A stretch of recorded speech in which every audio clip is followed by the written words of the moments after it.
चलो ही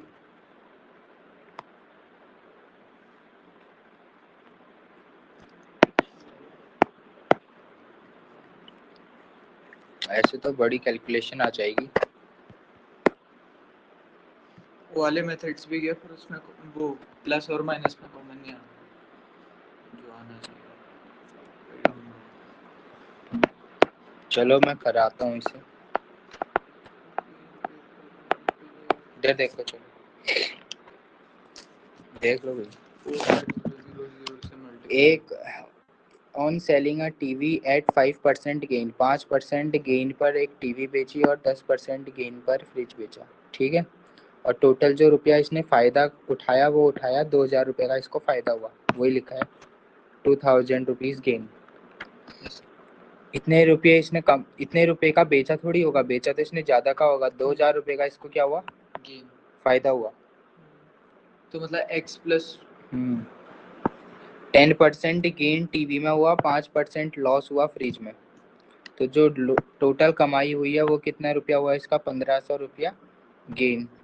ठीक है, अगर मैं इधर इक्वेशन को ही कम कर दूं, किस हिसाब से इक्वेशन को कम, किस हिसाब से बोल रहा हूँ ध्यान से समझना। अगर मैं ऐसा लिखूं कि इसमें गेन कितना हुआ 5x/100, ठीक है, एक्चुअल प्राइस टीवी का x मान लिया, एक्चुअल प्राइस फ्रिज का y मान लिया, तो गेन इतने का हुआ प्लस 10% ऑन फ्रिज। अगर मैं 10y/100 सिर्फ गेन ले लूँ तो कितना हो जाएगा, 2000, 20,000 बच जाएगा उधर।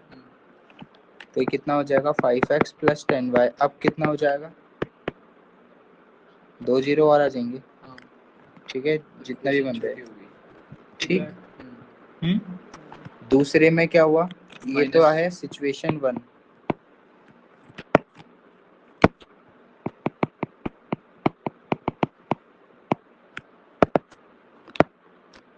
सिचुएशन ए, सिचुएशन बी कितना हुआ, फायदा कितने का हुआ था 10x/100 और माइनस का 5y/100, और ये कितना होगा 1500। हाँ, तो ये कितना हो जाएगा 10x माइनस का 5y कितना हो जाएगा, हाँ 2 जीरो, 1 जीरो उधर वो भी कम हुआ था। ठीक है, तो ये आई इक्वेशन 1, ऐसे ही आई इक्वेशन 2। अब तो सॉल्व कर सकते हैं फिर इसे। एक काम करो ना, दोनों को जोड़ लो और दोनों को घटा लो। इन दोनों को जोड़ूंगा तो कितना हो जाएगा 15x और यहाँ 15 का होगा 5y इक्वल्स टू कितना हो जाएगा 3,50,000, यही होगा। और अगर मैं दोनों को सब्ट्रैक्ट कर दूं, इससे इसको सब्ट्रैक्ट कर देता हूँ, तो माइनस का 5x होगा। सब्ट्रैक्ट नहीं, प्लस ही कराओ अभी भी। नहीं, माइनस ही कराना पड़ेगा, नहीं तो सेम आ जाएगा ना। तो चलो सब्ट्रैक्ट ही करा दोगे तो कितना आ जाएगा, पर कुछ फायदा होगा इससे अच्छा तो 2 से मल्टीप्लाई कर लेते हैं, छोड़ो। ठीक है, इस वाली को ना, ये जो इक्वेशन है इसको 2 से मल्टीप्लाई करा देते हैं, फिर ऐड कर देंगे। तो वो कितना हो जाएगा, पहली वाली इक्वेशन थी 5x plus 10y equals to 2 lakh. ठीक है, और दूसरी कितनी बनी 20x माइनस का 10y इक्वल्स टू 3 लाख, यही होगा। ये कट गए। ठीक, तो ये कितना हो जाएगा 25x इक्वल्स टू 5 लाख। 25 उधर चले जाएगा, x इज इक्वल्स टू 2 आ जाएगा 2 लाख 20,000, सॉरी 20 नहीं, हाँ 20,000 तो आएगा, 20,000 आएगा, x आ गया फिर। तो मतलब फ्री टीवी कितने का था 20,000 का रहा होगा। ठीक है, कॉस्ट टीवी की एक्चुअल प्राइस ये। ठीक है, और ऐसे ही y निकालो, कहाँ पर, यहाँ जहाँ रखते हो यहाँ रख दो। 25 इंटू 20,000 1 लाख हो गया शायद। हाँ 1 लाख हो गया, तो 10y इक्वल्स टू 1 लाख। हाँ मतलब 1 लाख का तो 10,000 का हो जाएगा 1 लाख अपॉन 10, 10,000 ही तो हुआ। तो मतलब फ्रिज सस्ता है, टीवी महंगी है। परसेंट निकालनी है, बस हो गया, यही बोला था उसने शायद। क्या बोला था? एक्चुअल प्राइस ही तो बोला है निकालने को। तो एक्चुअल प्राइस एक्स आ गया कितना, 20,000, और वाई कितना आ गया 10। मतलब देख लो टीवी महंगी है भाई फ्रिज से। कौन ज़्यादा इम्पोर्टेंट है?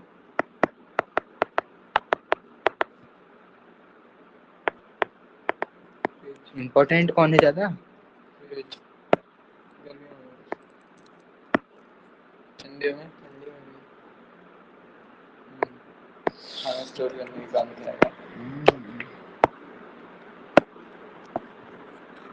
कौन महंगा है? टीवी क्यों? स्क्रीन है वो, स्क्रीन है? मतलब बड़ा होगा टीवी, स्क्रीन के हिसाब से उसमें प्राइस। बोलो हमारी वजह से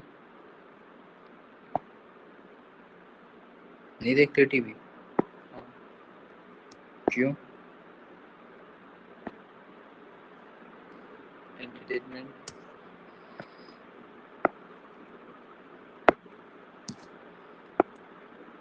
इसलिए फिर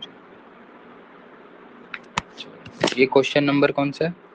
11 11 of RD, RD exercise, librarian वाला होगा तुम्हारा। एक्सरसाइज 3.6। चलो, एक लैंडिंग लाइब्रेरी है, ठीक है। लैंडिंग लाइब्रेरी मतलब उधार, लैंडिंग मतलब उधार होता है। रुपए दे देती वो, बुके दे देती होगी ना रुपयों में, ठीक है, कुछ समय के लिए। अगर ज़्यादा समय के लिए ले रही होगी, कुछ समय तो फ्री में दे रही होगी, कुछ समय के लिए कैसे दे रही होगी? उधार लो, उधार, या आगे पीछे हो जाता होगा तो। बेटे आधा ही छपाया अभी।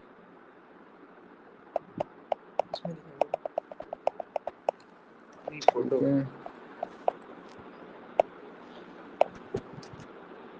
वही याद है करो।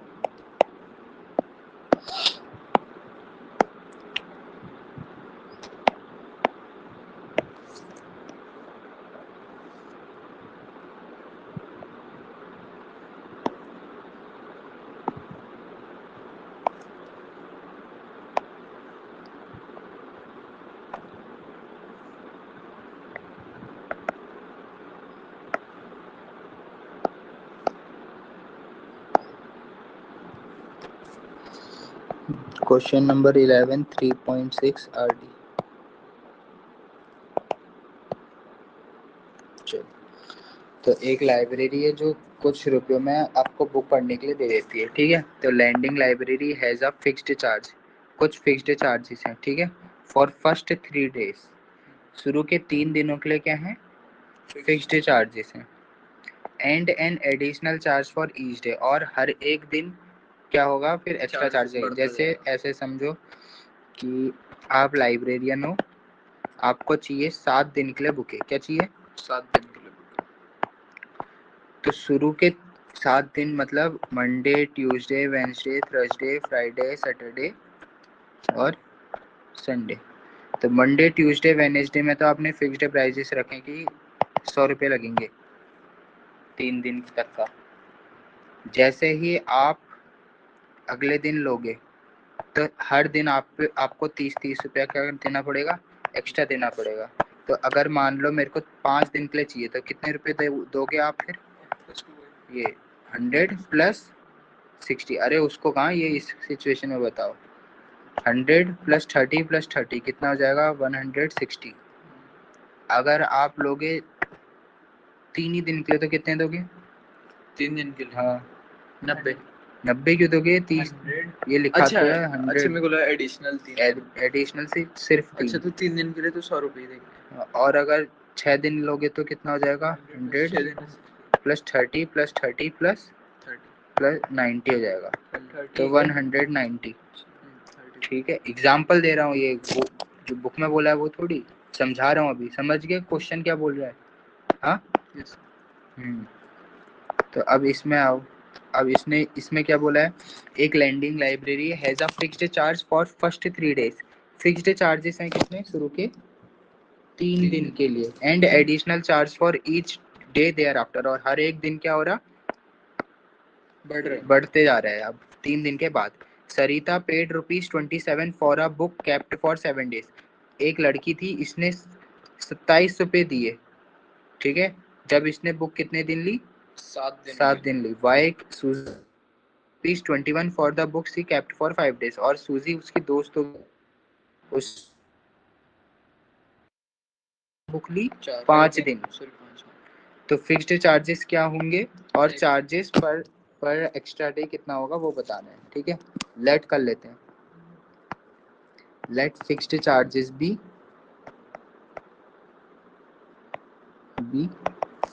₹X, ठीक है। तो ये 3 दिन के चार्जेस हो गए, ठीक है। अब let additional charges per day, per day कितना है? ₹Y, ठीक है।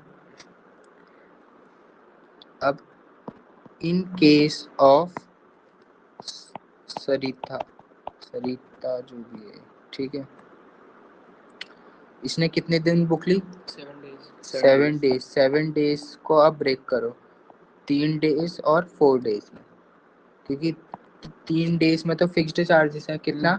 ₹X। और फिर अगले 4 दिन में हर एक दिन कितना रुपया है? Y। तो इधर कितना हो जाएगा? एक दिन में कितना है? Y। 4 दिन में कितना हो जाएगा? X + Y। एक दिन में कितना है? X से तो वो तो है ही 3 दिन। ये देखो वो पर X + Y तो होगा 4 दिन के लिए। ध्यान से समझो, X टोटल था 7 दिन, ठीक है। टोटल कितने दिन थे? 7 दिन। 7 दिन को किसमें ब्रेक करा? 3 दिन और 4 दिन में। 3 दिन के कितने रुपए हैं? अच्छा, मेरे को लगा आप कह रहे हो 4 दिन में इधर टोटल देखो, और अगले 4 दिन में एक दिन के कितने रुपए हैं? एक दिन का Y है तो 4 दिन का कितना हो जाएगा? 4Y। और ये भी रुपया, ये भी रुपया, तो इसने इसको देने चाहिए थे ₹X प्लस ₹4Y, और इसने दिए कितने हैं? ₹27। और ऐसे ही इन केस ऑफ सूजी कितने दिन लिया इसने? 5। 5 को दोबारा ब्रेक करेंगे 3 और 2 में। इधर कितने रुपए दिए उसने? X। और इधर कितने रुपए दिए? 2Y हमारे हिसाब से। और दिए उसने कितने? 21। तो इक्वेशन आ गई। सब्ट्रैक्ट कर दो दोनों को, ठीक है। X से X कट जाएगा, 2Y बचा, और इक्वल्स टू कितना बचा? 6। हाँ, तो Y कितना आ गया? 3। तो Y3 आ जाएगा, यहाँ पर रखूंगा या यहाँ रख लो कहीं भी। तो Y3 4 3 या 12 हो जाएगा। तो 27 - 12 15। 15 रुपया 3 दिन। तो X कितना हो जाएगा? 15 आ रहा हो गया। फिर 3 दिन के कितने फिक्स्ड चार्जेस जो थे वो कितने थे? 3 रुपये। चार्जेस थे 15, ठीक है। और पर डे कितने चार्जेस थे फिर? 3 रुपीज।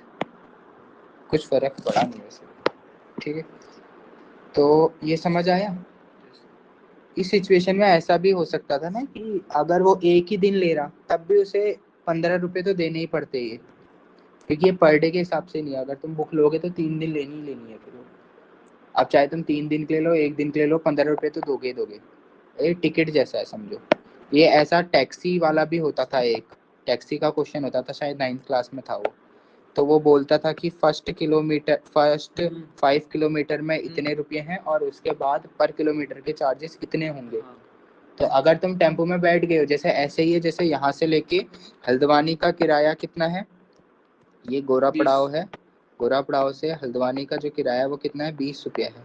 अब अगर आप गोरा पड़ाव से गांधी स्कूल भी पहुंच जाते हो, गांधी स्कूल देखा जहाँ नुमाइश लगती थी, तब भी वो 20 रुपये ही लेगा।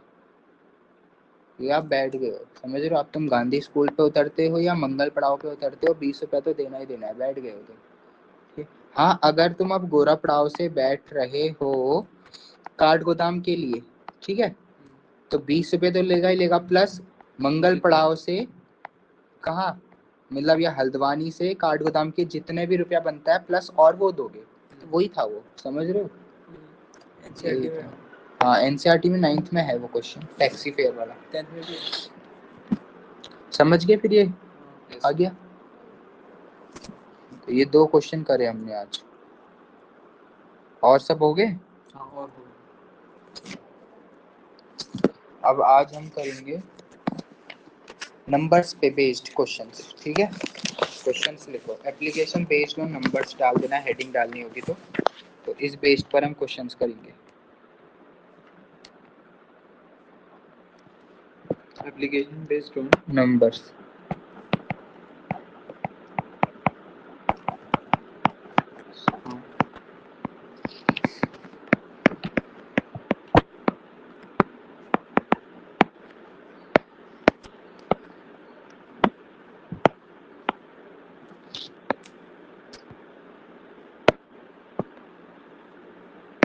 क्वेश्चन लिखो पहला,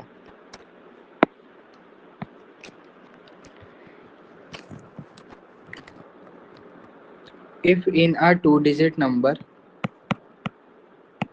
if in a 2-digit number the units digit is twice the 10th digit, if 27 is added to the number, if 27 is added to the number, the digits interchange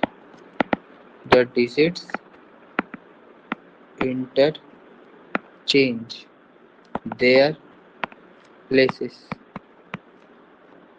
find the number। काफी famous question है, ठीक है। CBSE में अब ये ऐसे question बहुत कम आते हैं, बट ये क्वेश्चन आगे भी बहुत काम आते हैं, ठीक है। आते हैं तुम में से किसी को? चलो इधर देखो, क्वेश्चन लिख लिया पूरा? देखो फिर इधर 98 को मैं कैसे लिख सकता हूँ एक्सपेंडेड फॉर्म में? 9 इंटू 10 प्लस 8 इंटू 1, 156 को कैसे लिखूंगा? 1 into 100 plus 5 into 10 plus 6 into 1, नहीं ऐसे ही लिखूंगा। तो ये एक 2 डिजिट नंबर है ना 98, नहीं है? तो 2 डिजिट नंबर को मैं क्या लिखूंगा? जो ये होता है यूनिट प्लेस और ये होता है टेंस प्लेस। तो यूनिट प्लेस किससे मल्टीप्लाई और के देखो तो 1 से। भैया इधर देखो, इधर जहाँ बोल रहा हूँ 98 एक नंबर है, इसमें 8 जो है यूनिट प्लेस पे, और 8 किससे मल्टीप्लाई हो रखा है? 1 से। और 9 किससे मल्टीप्लाई हो रखा है? 10 से। ये चीज आई समझ में? yes. तो अगर मेरा एक लेट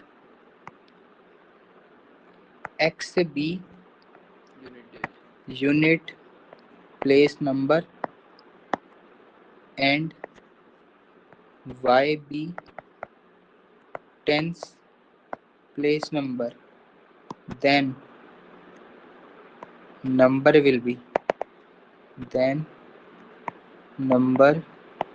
will be नंबर कितना होगा? x into 1 plus y into 10, मतलब x प्लस 10y होगा मेरा नंबर। अभी बताया था जैसे 98 है, तो 98 को क्या लिखा था? 9 इंटू 10 प्लस 8 इंटू 1। जो यूनिट प्लेस वाला नंबर है वो क्या होगा? 1 से मल्टीप्लाई होगा, और जो टेंस प्लेस वाला होगा वो किससे? वो 10 से मल्टीप्लाई होगा, समझे? yes, तो अगर मेरा एक नंबर है, कोई नंबर था, उसकी यूनिट प्लेस क्या थी? x थी, और टेंस प्लेस उसकी क्या थी? y थी। तो वो नंबर कैसा दिखेगा? x प्लस 10y फॉर्मेट का होगा, समझ रहे हो? जैसे नंबर ऐसा होगा, जैसे 75 है, तो 5 क्या है? यूनिट प्लेस है। 7 क्या है? टेंस प्लेस है। तो इसको लिखूंगा 7 इंटू 10 प्लस 5 इंटू 1। तो ये नंबर मतलब था तो तुम्हारा ऐसा XY टाइप का, ठीक है। एक्स वाई थोड़ी वाई एक्स टाइप का है, ठीक है। एक्स से क्या है यूनिट प्लेस और वाई क्या है टेंस प्लेस, हाँ समझे। नंबर वाई एक्स था, इसको एक्सपेंडेड फॉर्म में ऐसे लिखा, तो नंबर ये है हमारा फिलहाल के लिए, समझ गए ना। यस अब क्या बोला है, if in a 2 digit number the unit digit is, ये तो तुम्हें नंबर बनाना सिखा दिया मैंने इधर, ऐसे नंबर बना लेंगे हम, ठीक है। अब क्वेश्चन में क्या बोला है,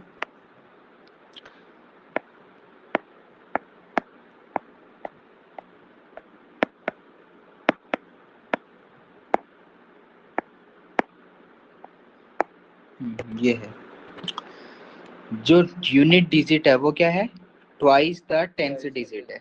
अगर मैं टेंस डिजिट को एक्स मानूं तो ऐसे ये है टेंस डिजिट और ये है यूनिट डिजिट, इसको एक्स मानूंगा तो टेंस डिजिट आ जाएगी ना। फिर अब वो बोल रहा अगर मैं 27 ऐड करता हूँ उस नंबर में फिर तो डिजिट क्या हो जा रही है इंटरचेंज हो जा रही है। डिजिट इंटरचेंज होने का मतलब पहले मेरा वाई एक्स था, अब नंबर क्या बन जा रहा एक्स वाई बन जा रहा है। ऐसा कब हो रहा है जब मैं कितना चेंज इसमें ऐड कर रहा हूँ 27 ऐड कर रहा हूँ इस पुराने नंबर में, तो ये नंबर क्या हो जा रहा है अब इस फॉर्मेट का बन जा रहा है इंटरचेंज, मतलब नंबर ऐसा बन गया मेरा ये, इसको जोड़कर ये आ गया, इसका मतलब x into 10 plus y into 1 type का आ गया, समझे क्वेश्चन को। अरे आया समझ में। Yes sir. तो अब हमने मान रखा है कि x यूनिट प्लेस है और y क्या है टेंस प्लेस है। इसने बोला यूनिट डिजिट क्या है is twice the tens digit, unit digit ये है यूनिट डिजिट और ये है टेंस डिजिट। क्या बोल रखा है इसने यूनिट डिजिट क्या है ट्वाइस है, ये मेरी यूनिट डिजिट है यू लिख देता हूँ, ये मेरी टेंस डिजिट है और इसने बोला है यूनिट डिजिट इज ट्वाइस, किसके ट्वाइस है टेंस डिजिट के, टेंस डिजिट के यूनिट डिजिट क्या है ट्वाइस है। तो मैं क्या कर दूंगा टेंस डिजिट में मल्टीप्लाई कर दूंगा ताकि ये दोनों क्या हो जाए इक्वल आ जाए। ये चीज समझ आई। यस ये जो यूनिट डिजिट थी ये ऑलरेडी ऐसा समझो ना, ये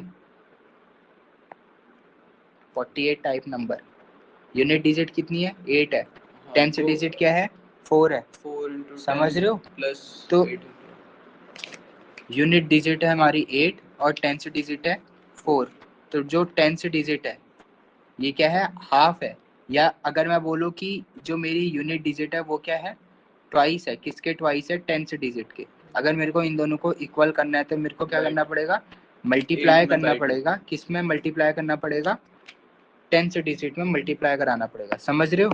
तो जो इन्होंने क्वेश्चन दे रखा है ये भी इसी फॉर्मेट का होगा, जैसे इन्होंने ये यहाँ पर लिख के भेजा ना the unit digit is twice the tens digit, इसलिए बोल रहा हूँ, समझ आया। Yes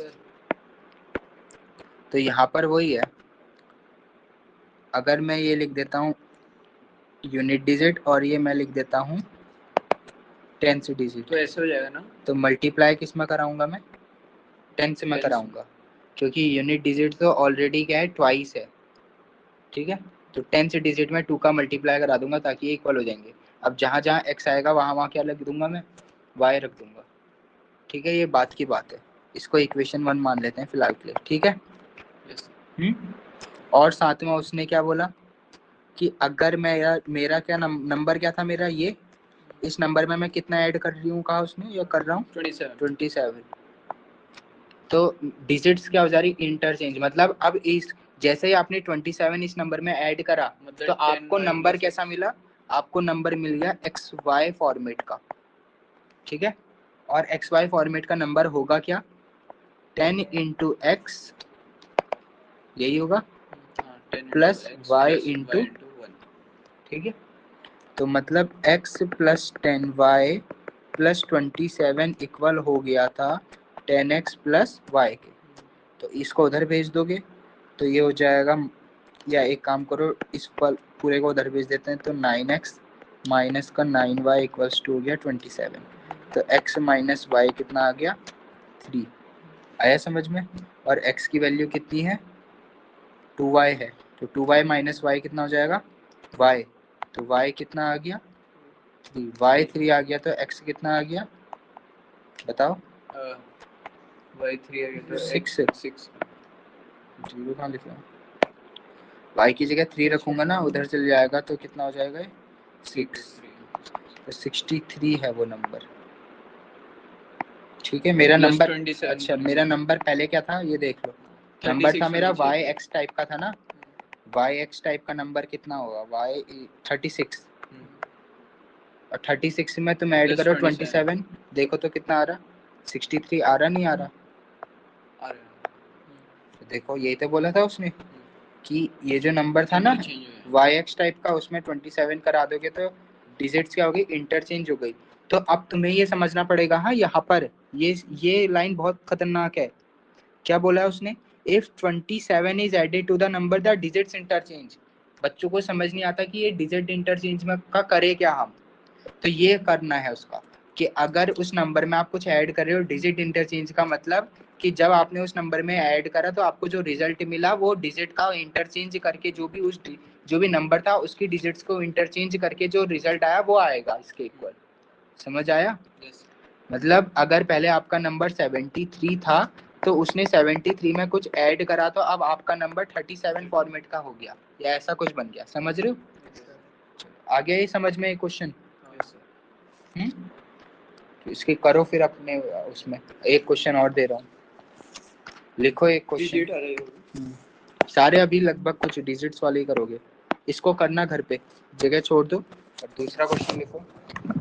in a 2 digit number, in a 2 digit number, the 10th digit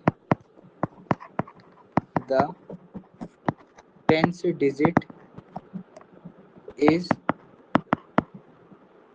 3 times, is 10th digit is 3 times the units digit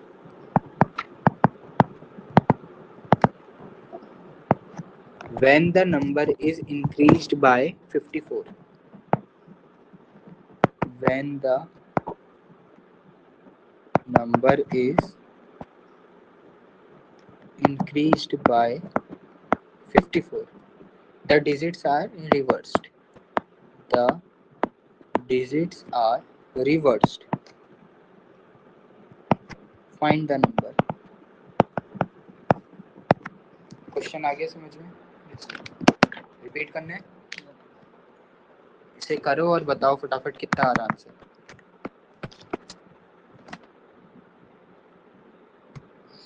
कितना आ रहा?